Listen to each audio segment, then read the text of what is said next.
음성을 내가 들으니 사랑하는 말일세. 너는 여인이 월경으로 불결한 동안에 그에게 가까이하여 그의 하체를 범하지 말지니라. 너는 내 이웃의 아내와 동침하여 설정함으로 그 여자와 함께 자기를 더럽히지 말지니라. 너는 결단코 자녀를 몰렉에게 주어 불로 통과하게 함으로 내 하나님의 이름을 욕되게 하지 말라. 나는 여호와이니라.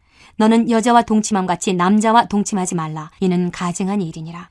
너는 짐승과 교합하여 자기를 더럽히지 말며 여자는 짐승 앞에 서서 그것과 교접하지 말라. 이는 문란한 일이니라.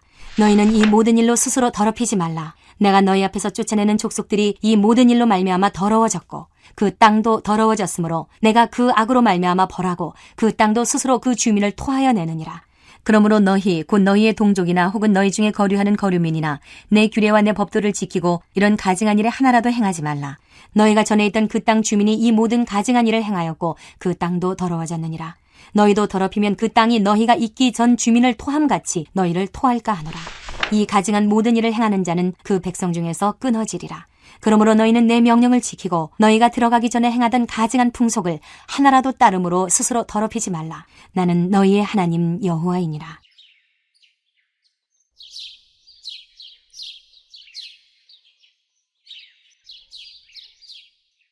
모든 생명체에는 두 가지의 욕망이 있습니다.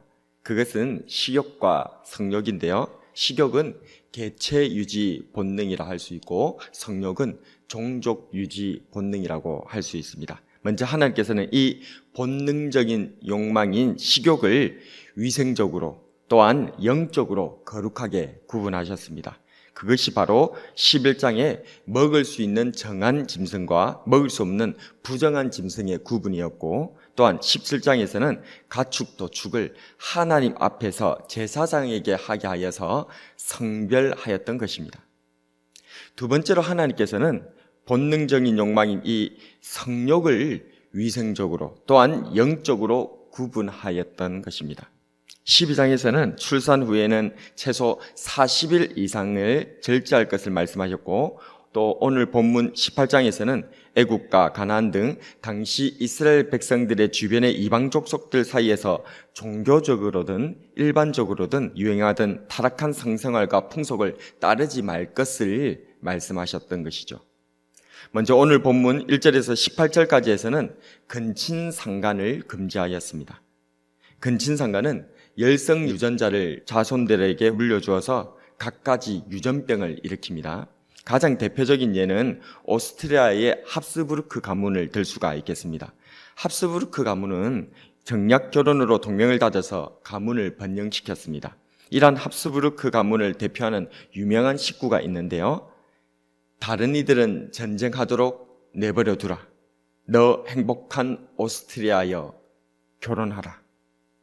이 합스부르크 가문은 이 결혼을 통하여서 다른 가문들이 전쟁한다고 열을 올릴 때에 자기네들은 이 정략 결혼으로 점점점 유럽 전체적으로 자기들의 가문의 세력을 확장시켜 나갔던 가문이었거든요. 과거에 있었던 왕족이나 또 귀족들이 일반적으로 자기네들의 혈통을 유지하기 위해서 가족끼리, 근친끼리 계속 결혼을 하였던 그런 모습들을 우리가 알 수가 있습니다. 결국에는 유전적 결함이 중첩되어 유전병을 가진 후손들이 대거 나타나게 되었습니다.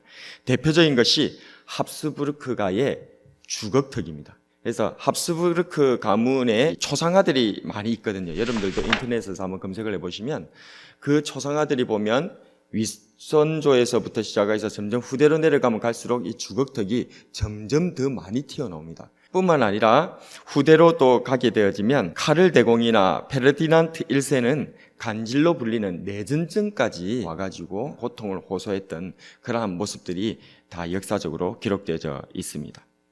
그래서 이처럼 근친상간은 치명적인 유전병을 일으킨다는 것을 알려주는 대표적인 사례를 이 합스부르크 가문을 통해서 알 수가 있는 것이죠. 그렇습니다. 하나님께서는 우리 인생들이 이런 무서운 유전병으로 멸망되길 원하지를 않으십니다. 그래서 우리를 살리기 위해서 근친상간을 금지하시는 줄로 믿습니다. 그러나 이와 더불어 오늘 본문에서는 하나님께서 근친상간을 금지하는 이유를 이렇게 설명하십니다. 그는 내 아버지이니라. 그는 내 어머니이니라. 그는 내 형제이니라. 욕망에 눈멀지 말고 하나님 앞에서, 말씀 앞에서 욕망을 제어하라는 것입니다. 내 아버지고 어머니며 형제이니라. 부모로서, 자녀로서, 형제들로서 하나님 앞에서, 말씀 앞에서 존중과 예의를 지켜가는 저와 여러분이 되기를 바랍니다.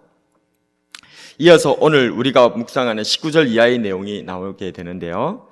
육체의 정욕에 눈이 멀어 내 스스로를 더럽히고 내 가정을 더럽히고 나아가 이웃과 민족을 더럽히지 말라는 교훈입니다.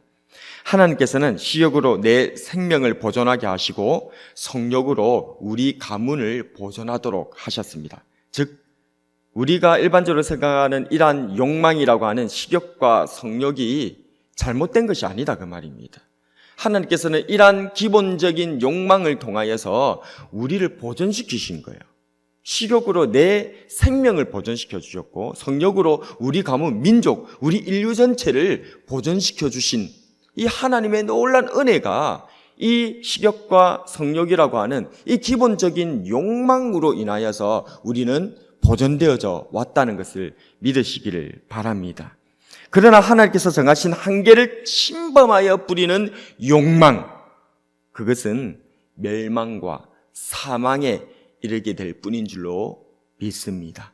야고보서 1장 14절에서 15절에 보면 오직 각 사람이 시험을 받는 것은 자기 욕심에 끌려 미혹됨이니 욕심이 잉태한 즉 죄를 낳고 죄가 장성한 즉 사망을 낳느니라. 오늘 본문에서는 땅이 토하여 내치고 이처럼 욕망을 부리다 보면 민족 중에서, 백성 중에서 끊어져 버릴 것이라고 경고하십니다. 28절에서 29절 같이 한번 읽어볼까요? 28절에서 29절입니다. 시작. 너희도 더럽히면 그 땅이 너희가 있기 전 주민을 토함같이 너희를 토할까 하노라. 이 가증한 모든 일을 행하는 자는 그 백성 중에서 끊어지리라. 아멘. 그렇습니다. 하나님께서 우리를 살리기 위해서 주신 식욕과 성욕이라고 하는 이 욕망들은 우리를 멈추게 하시는 하나님을 기억하게 하고 우리를 살리게 하시는 하나님께 감사하도록 하고 우리와 함께 하시는 하나님께 순종토록 하시는 우리에게 주어진 선과 악을 알게 하는 나무와 같은 것이었다는 것입니다. 에덴 동산 중앙에 있었던 선과 악을 알게 하는 나무에 대해서 다시 한번 생각해 봅시다. 에덴 동산 중앙, 가장 잘 보이는 곳에 이 선과 악을 알게 하는 나무가 있었다는 점, 또한 먹음직도 하고 보암직도 하고 탐스럽게도 한 나무였다는 것들이 말해주는 이 선과 악을 알게 하는 나무의 정체는 무엇입니까? 왜 하나님께서는 선과 악을 알게 하는 나무를 금지하셨는데 이 금지하신 나무를 왜 에덴 동산의 정중앙에다가 놔두셨을까요? 다 보이는 데다가.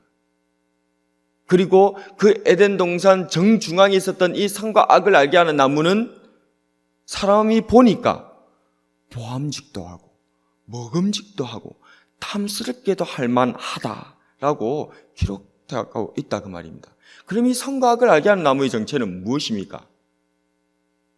욕망이죠. 욕망입니다. 이 욕망의 나무를 통해 하나님께서는 나를 금지시키는 나보다 크신 창조주 하나님을 기억하도록 하시고 나를 믿어주셔서 나에게 자유의지를 주시는 하나님께 도리어 감사하도록 하게 하시고 나와 함께 하시는 하나님께 순종함으로 인해 에덴 동산 즉 이 하나님 나라에서 영원토록 살 수 있는 하나님의 백성이 대체 어떤 존재인지를 가르쳐주는 교훈의 나무, 그것이 바로 선과 악을 알게 하는 나무, 욕망이었다는 것입니다. 우리가 거부할 수 없는 이 욕망이라고 하는 이 나무를 우리의 인생의 가장 중앙에다가 우리가 거부할 수 없도록 그것을 보도록 만들어 놓으시고 그것을 잘 따라가기만 한다면 우리는 사는 역사, 살리는 역사를 경험하게 될 것이지만 그 욕망에 져서 우리의 눈이 가려져서 하나님을 보지도 못하고 하나님을 알지도 못한 채 욕망의 노예가 되어져 버리면 그것은 바로 우리에게 멸망과 사망에 이르는 이 죽음의 나무가 될 수밖에 없다는 것을 우리들에게 보여주는 단적인 나무, 상징이 바로 이 선과 악을 알게 하는 나무였다는 것입니다.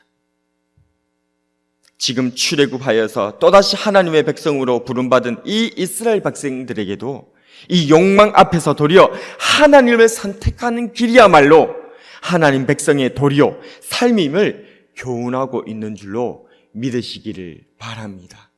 하나님께서는 우리에게 이 욕망을 통해서 오늘 살아가는 저와 여러분들도 하나님의 백성은 대체 어떻게 살아야 되는지를 가르쳐주고 있다 그 말입니다. 그러므로 우리는 우리의 본능인 식욕이나 성욕에 눈이 멀지 말고 내가 욕망하는 대상이 대체 누구인지 무엇인지를 정확히 분별할 수 있어야 합니다. 이에 대해 로마서 12장 1절에서 2절은 이렇게 말씀하십니다. 그러므로 형제들아 내가 하나님의 모든 자비하심으로 너희를 권하노니 너희 몸을 하나님이 기뻐하시는 거룩한 산 제물로 드리라. 이는 너희가 드릴 영적 예물이라. 너희는 이 세대를 본받지 말고 오직 마음을 새롭게 함으로 변화를 받아 하나님의 선하시고 기뻐하시고 온전하신 뜻이 무엇인지 분별하도록 하라. 말씀을 정리하겠습니다. 그렇습니다. 우리는 거룩한 하나님의 거룩한 백성인 줄로 믿습니다. 비록 욕망이 우리 눈을 가려 하나님을 보지 못하게 하고 우리를 육신으로 짐승으로 전락시킬 수도 있습니다. 그럴 때 우리 앞서 나아가신 우리 구주 예수님을 바라보기를 소원합니다. 40일을 굶주리신 우리 주님 앞에 마귀가 나와서 네가 만약 하나님의 아들이라면 이라며 시험했을 때에 주님께서는 대답하셨습니다. 사람이 떡으로만 살 것 아니요 하나님의 입으로부터 나오는 모든 말씀으로 살 것이니라. 주 너희 하나님을 시험하지 말라. 주 너희 하나님께 경배하고 다만 그를 섬기라. 하나님의 자녀답게 하나님의 백성답게 우리의 몸을 하나님께서 기뻐하시는 거룩한 산제물로 드립시다. 썩어질 이 세대를 본받지 말고 욕망에 굴복하여서 짐승으로 전락하지 말고 마음을 새롭게 변화를 받아 하나님의 선하시고 기뻐하시고 온전하신 뜻이 무엇인지를 분별하며 나아가도록 합시다. 그래서 욕망에 굴복하여 스스로를 더럽히지 말고 우리를 보존하도록 욕망을 주신 하나님을 기억하고 감사하고 순종하여서 참 하나님의 백성으로 살아갑시다. 오늘 말씀 30절 말씀을 마무리로 읽으면서 이 욕망에 굴복하지 말고 욕망에서 도리어 거룩한 하나님의 백성으로 나아가는 우리가 되었으면 좋겠습니다. 30절 함께 읽겠습니다. 그러므로 너희는 내 명령을 지키고 너희가 들어가기 전에 행하던 가증한 풍속을 하나라도 따름으로 스스로 더럽히지 말라. 나는 너희의 하나님 여호와이니라. 아멘.